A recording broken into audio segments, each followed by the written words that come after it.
Сәлеметсіңдер ме балалар? Қазақ тілі 3-ші сабақ. Сабағымыздың тақырыбы адамзат үшін тілдің маңызы. Тіл бар жерде ғана ұлт бар деген қанатты сөзге қосыласың ба? Тілдің жойылуы мүмкін бе? Қалай ойлайсың? Осы ой-түрткі сұрақтарға WhatsApp желісі арқылы жауап беретін боламыз. Ендеше, бүгінгі жаңа тақырыбымызға ұсынылған мәтінді бірге мәнерлеп оқиық. Тіл адамның адамдық белгісінің зоры, жұмсайтын қаруының бірі. Осы дүниедегі адамдар тілінен айырылып, сөйлеуден қалса, қандай қиындық күйге түсер еді. Біздің заманымыз жазу заманы. Жазумен дүниенің бір шетіндегі адам екінші шетіндегі адаммен сөйлеседі. Сондықтан сөйлей білу қандай керек болса, жаза білудің керектігі одан да артық. Сөйлегенде сөздің жүйесін, қисынын келтіріп сөйлеу қандай керек болса, жазғанда да сөздің кестесін келтіріп жазу сондай керек.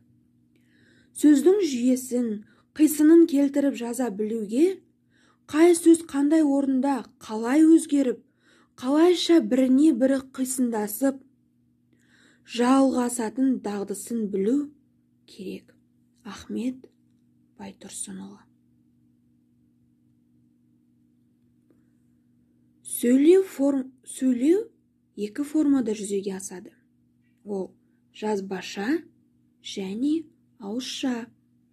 Осы терминдерге жеке тоқталу үшін мына видеороликке назар аударыңдар.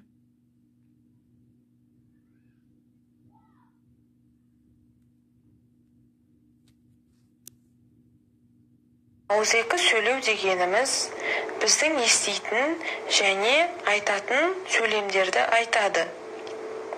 Яғни үн арқылы берілетін сөйлеу. Ауызекі сөйлеуді біз күнделікті өмірде, анамызбен сөйлескенде, достарымызбен сөйлескенде ауызекі сөйлеу түрін пайдаланамыз.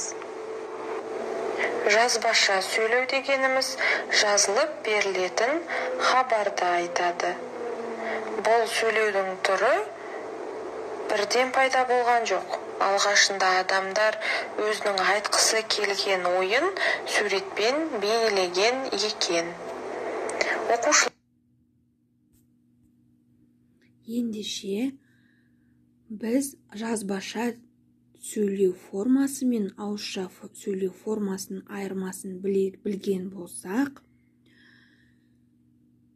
бүгінгі сабағымыздың тілдік бағдарына назар аударайық. Сабақтың тілдік бағдары буын үндестігі. Буын үндестігі дегеніміз не?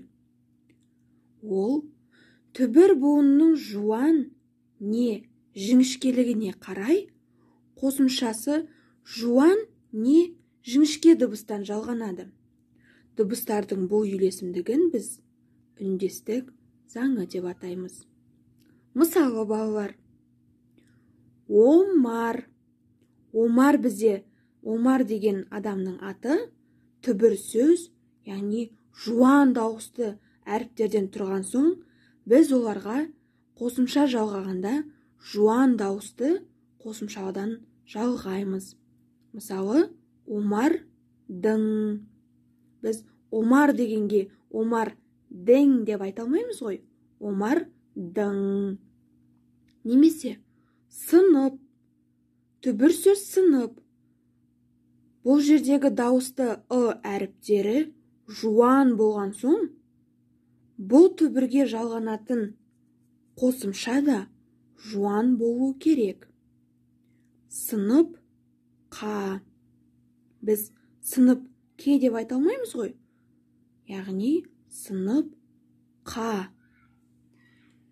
Екінші, яғни жіңішке түбірден, яғни жіңішке дауысты дыбыстардан жасалған түбір сөздерге біз жіңішке қосымша жалғаймыз, яғни жіңішке әріп кіріккен қосымша жалғанады. Мысалы, еңілік, тің.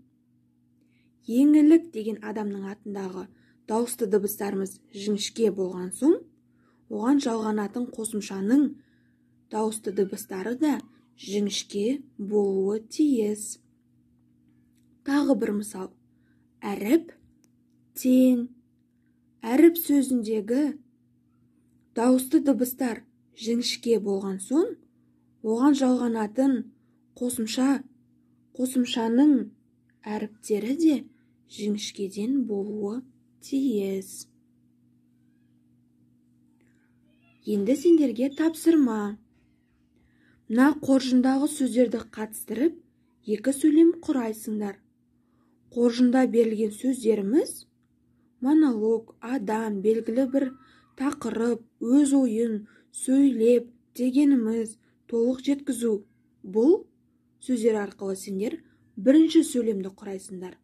Ал екінші сөйлемді диалог, жағдаят, белгілі бір, екі адам дегеніміз, кезектесе, сөйлесу, түрі.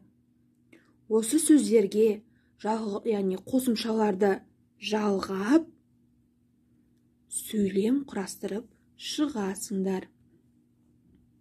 Екінші тапсырмамызды үй жұмысына аламыз.